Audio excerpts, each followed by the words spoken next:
ሰላም ሰላም ጤና ይስጥልኝ ውድ የፊደል ቲዩብ ፕሮግራም ተከታታዮች እንዴት አላችሁ? በያላችሁበት ሰላማችሁ ይብዛ። ለዚህ ቻናል አዲስ ከሆናችሁ በዚህ ቻናል አማርኛ፣ እንግሊዘኛ፣ ሂሳብና ሌሎችም ትምህርቶች ከጀማሪ እስከ ከፍተኛ ላሉ ተማሪዎች እያስተማርን እንገኛለን። የምናስተምርበት የማስተማሪያ አማራጭ በኢሞ፣ በቴሌግራም፣ በዋትሳፕ፣ በጎግል ሚት እና ሌሎችንም እየተጠቀምን እናስተምራለን። ስለሆነም መማር የምትፈልጉ ልጆች ታች ላይ ባለው ስልክ ኢሞ፣ ቴሌግራም ወይም ደግሞ ዋትሳፕ ላይ ደውላችሁ በመመዝገብ ትምህርታችሁን መማር ትችላላችሁ። ለዛሬ ትምህርት ደግሞ ይዤላችሁ የመጣሁት የአማርኛ ቃላት ምስረታ እንመማራለን። እንግዲህ በዛሬ ቪዲዮአችን ከአማርኛ ቃላት ምስረታ ባለ ሁለት ፊደል የሆኑትን ብቻ ለይተን የምንመማር ይሆናል ማለት ነው። ይህን ቪዲዮ ለማየት መጀመሪያ ከተቻለ ፊደላቶችን በደንብ አድርጋችሁ ጠንቃችሁ ብታውቁ መልካም ነው። 34ቱንም የአማርኛ ፊደላቶች እስከየቤተሰቦቻቸው በደንብ ከለያችሁ በኋላ ከዚያም በኋላ ደግሞ ቃላት ምስረታ ደግሞ በጣም ወሳኝ አስፈላጊ ነገር ነው። ቃላት ምስረታ ደግሞ ስትጀምሩ በአንዴ በጣም ከበዛው ባለ 4 ባለ 5 ባለ 6 ፊደላት ከሆነ ሳይሆን ሁለት ፊደላቶች ጋር ለምዳችሁ እንደዛ እያደረጋችሁ መቀጠል ትችላላችሁ ማለት ነው። ስለዚህ ዛሬ ባለ ሁለት ፊደላቶችን ብቻ እንመማራለን። እስከመጨረሻው ቪዲዮውን በደንብ እዩት። ያልገባችሁ ነገር ካለ በኮሜንት ማስቀመጥ ትችላላችሁ፣ ደውላችሁ መጠየቅ ይቻላል ማለት ነው። አሁን ቀጥታ ወደ ትምህርታችን እንገባለን። አሁን እኔ እዚህ ጀመሪያ አነብላችኋለሁ፣ እናንተ ደግሞ አብራችሁ እየተከተላችሁ ትላላችሁ ማለት ነው። ኦኬ ከዚህ ጋር የመጀመሪያው ምን ይላል? በላ በላ ይላል። የሁሉም ሁለት ፊደል ናቸው። የመጀመሪያዋ ማነች? በነች። ከዚያ ላ ላ ማለት የለ ቤተሰብ አራተኛ። ስለዚህ ምን ይላል? በላ በላ ይላል። እሺ ከዚህ ጋር ደግሞ በሶ በሶ በሶ በ የመጀመሪያ ፊደል ሶ የሰ ቤተሰብ ሰባተኛ በሶ። እሺ ከዚህ ጋር ደግሞ በቃ በቃ በቃ በየመጀመሪያ ፊደል ቃ ማለት ደግሞ የቀ ቤተሰብ አራተኛ በቃ። በር በር በር በየመጀመሪያ እንዳልኋችሁ ር ማለት ደግሞ የረ ቤተሰብ ስድስተኛ በር። በሬ በሬ በሬ ሬ ማለት የረ ቤተሰብ አምስተኛ የረ ቤተሰብ ማን ትባላለች? ሬ በሬ። እሺ ከዚህ ጋር ደግሞ ቦሌ ቦሌ ቦሌ ቦ ማለት የበ ቤተሰብ ሰባተኛ ሌ የለ ቤተሰብ አምስተኛ ቦሌ። ቤት ቤት ቤ የበ ቤተሰብ አምስተኛ ት የተ ቤተሰብ ስድስተኛ በአንድ ላይ ምን ይላል? ቤት። ስለዚህ በዚህኛው የበ ቤተሰቦችን እየተጠቀምን የመሰረትናቸው ቃላቶች ምንም ይላሉ? በላ በሶ በቃ በር በሬ ቦሌና ቤት ቤት ሚል በመጀመሪያው መስመር መስርተናል ማለት ነው። አሁን ደግሞ ወደ ሁለተኛው እንመጣለን። እዚህ ጋር ደግሞ ምን ይላል? መራ መራ መ የመጀመሪያ ፊደል ነች። ራ ማለት የረ ቤተሰብ አራተኛ መራ። መጣ መጣ መ የመጀመሪያ ፊደል ጣ ማለት የጠ ቤተሰብ አራተኛ መጣ። መጡ መጡ ጡ ማለት የጠ ቤተሰብ ሁለተኛ ጠጡ ሁለተኛ የጠ ቤተሰብ ጡ ትባላለች መጡ። እሺ ከዚህ ጋር ደግሞ ሙሌ ሙሌ ሙ ማለት የመ ቤተሰብ ሁለተኛ ሌ የለ ቤተሰብ አምስተኛ። እነዚህ በአንድ ላይ ስንጽፋቸው ምን ይላሉ? ሙሌ ሙሌ። ሚና ሚና ሚ የመ ቤተሰብ ሶስተኛ ና የነ ቤተሰብ አራተኛ በአንድ ላይ ሚና።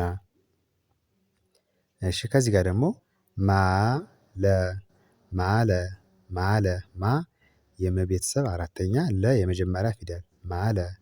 ሜዳ ሜዳ ሜ የመ ቤተሰብ አምስተኛ ዳ የደ ቤተሰብ አራተኛ በአንድ ላይ ሜዳ።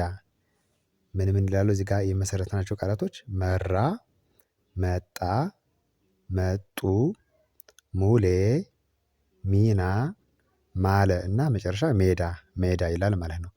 እሺ አሁን ደግሞ ወደ ሶስተኛው በዚህ ቀይ በተጻፈው ደግሞ እናነባለን ማለት ነው። ይሄ ደግሞ በሰ ቤተሰቦች የተመሰረተ ቃል ነው። ከመጀመሪያው ስንጀምር ምን ይላል? ሰራ ሰራ ሰ የመጀመሪያ ፊደል ራ ማለት የረ ቤተሰብ አራተኛ ሰራ። ሰፋ ሰፋ ሰ የመጀመሪያ ፊደል ፋ የፈ ቤተሰብ አራተኛ ሰፋ። ሰጠ ሰጠ ሁለቱም የመጀመሪያ ፊደላቶች ሰጠ። ሰጡ ሰጡ የመጀመሪያ ፊደል ጡ የጠ ቤተሰብ ሁለተኛ እዚህ ጋርም ነግሬያችኋለሁ መጡ ስንል ሰጡ። እሺ ወደ ቀጣዩ ደግሞ እዚህ ጋር ምን ይላል? ሱሪ ሱሪ ሱሪ ሱ የሰ ቤተሰብ ሁለተኛ ሪ የረ ቤተሰብ ሶስተኛ ሱሪ። ሱፍ ሱፍ ሱፍ ሱ ሁለተኛ የሰ ቤተሰብ ብያችኋለሁ። ፍ ማለት ደግሞ የፈ ቤተሰብ ስድስተኛ በአንድ ላይ ይሄ ምን ይላል? ሱፍ ሱፍ ይላል። እሺ ከዚህ ጋር ደግሞ ሴት ሴት ሴት ሴ የሰ ቤተሰብ አምስተኛ ት የተ ቤተሰብ ስድስተኛ የተ ቤተሰብ ስንተኛ አልኋችሁ? ስድስተኛ በአንድ ላይ ሴት ሴት። እሺ ከዚህ ጋር ደግሞ ቀባ ቀባ ቀባ ቀ የመጀመሪያ ፊደል ባ የበ ቤተሰብ አራተኛ የዚች ቤተሰብ የበ አራተኛ ባ ቀባ። ቀሩ ቀሩ ሩ ማለት የረ ቤተሰብ ሁለተኛ ቀሩ። ቀላ ቀላ ቀላ ላ የለ ቤተሰብ አራተኛ ቀላ። ቂም ቂም ቂም ቂ የቀ ቤተሰብ ሶስተኛ ም የመ ቤተሰብ ስድስተኛ በአንድ ላይ ቂም። ቃመ ቃመ ቃ የቀ ቤተሰብ አራተኛ መ የመጀመሪያ ፊደል በአንድ ላይ ቃመ። ኦኬ ከዚህ ጋር ደግሞ ቆቅ ቆቅ ቆ ማለት የቀ ቤተሰብ ሰባተኛ ቅ ማለት የቀ ቤተሰብ ስድስተኛ ቀ ማለት ይቺ ነች እዚህ ጋር ያለችዋ የዚች ቤተሰብ ይቺኛዋ ሰባተኛ ይቺ ደግሞ ስድስተኛ በአንድ ላይ ቆቅ። እዚህ ጋር ደግሞ ቆመ ቆመ ቆ እንደነገርኳችሁ ሰባተኛ ብያችኋለሁ መ የመጀመሪያ ፊደል ቆመ። ስለዚህ በቀ ቤተሰቦች የመሰረትነው ባለ ሁለት ፊደል ቃላት እዚህ ጋር ምን ይላል? ቀባ ቀሩ ቀላ ቂም ቂም ቃመ ቆቅና ቆመ ቆመ ይላል። ኦኬ ወደ መጨረሻው ደግሞ እዚህ ጋር ደግሞ የአ ቤተሰቦችን እየተጠቀሙ የመሰረቱት ቃላት ነው ማለት ነው። እዚህ ጋር ደግሞ ምን ይላል? የመጀመሪያው አየ አየ አየ አ የመጀመሪያ ፊደሎች የ ማለትም የመጀመሪያ ፊደል ሁለቱም የመጀመሪያ ናቸው። እነዚህን ገጣጥመን ስናነባቸው አየ ይላል። አሉ አሉ ሉ ማለት የለ ቤተሰብ ሁለተኛ አሉ። አቶ አቶ አቶ አቶ ማለት ደግሞ እዚህ ጋር አ የመጀመሪያ ፊደል ቶ ደግሞ የተ ቤተሰብ ሰባተኛ አቶ። እሺ ከዚህ ጋር ደግሞ አባ አባ ባ ማለት የበ ቤተሰብ አራተኛ አባ። ኢሳ ኢሳ ኢ ማለት የአ ቤተሰብ የዚች ቤተሰብ ሶስተኛዋ ኢ ነች። ሳ የሰ ቤተሰብ አራተኛ ኢሳ። ኤሊ ኤሊ ኤ ማለት የአ ቤተሰብ አምስተኛ ሊ የለ ቤተሰብ ሶስተኛ ኤሊ ኤሊ። የመጨረሻዋ ደግሞ እኔ እኔ እ የአ ቤተሰብ ስድስተኛ ኔ የነ ቤተሰብ አምስተኛ በአንድ ላይ እኔ። ስለዚህ እነዚህን ፊደላቶች ተገጣጥሞ ቃላቶችን አንዴ እደግምላችኋለሁ። አየ አሉ አቶ አባ ኢሳ ኤሊ እና የመጨረሻዋ እኔ እኔ ትላለች። ስለዚህ እንደዚህ እያደረጋችሁ እናንተ የተለያዩ ቃላቶችን መለማመድ ትችላላችሁ ማለት ነው። መጀመሪያ አማርኛ ለማንበብ የሚጀምረው ፊደላቶችን የተወሰነ ከለያችሁ በኋላ ቃላቶችን ገጣጥሞ ለማንበብ መሞከር ነው።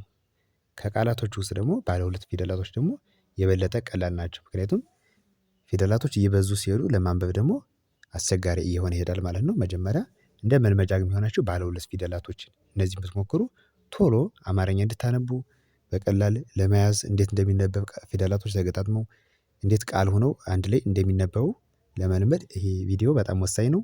ደጋግማችሁ እዩት። ቀጣይ ደግሞ ሌሎችን ቪዲዮዎች ይዤ እመለሳለሁ። አማርኛም እንግሊዘኛም ሂሳብ መማር የምትፈልጉ ልጆች ዩቲዩብ ላይ እየገባችሁ መከታተል ትችላላችሁ። እንዲሁም ደግሞ በውስጥ መስመር ተመዝግባችሁ መማር ከፈለጋችሁ ደውሉ፣ መማር ትችላላችሁ። መልካም ጊዜ